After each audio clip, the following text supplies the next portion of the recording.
asatela tuna lia haupi ama khutben na tumwag siya jadi ni to kitya sa ding lia moite state gaya nong kigin sakin la lia haupi ama khutben na tumwag ni ko yam mong paidio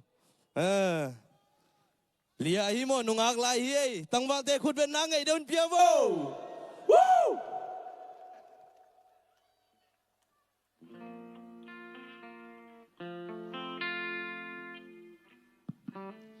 dầu mi đây nằm đây kia chụp hàng à mi nằm đây hiang à mẹ chụp hàng à mi nằm chỉ là to pha mi phadang này đi nghe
เมน Nasiay. Kung ka tabi ka siya ni.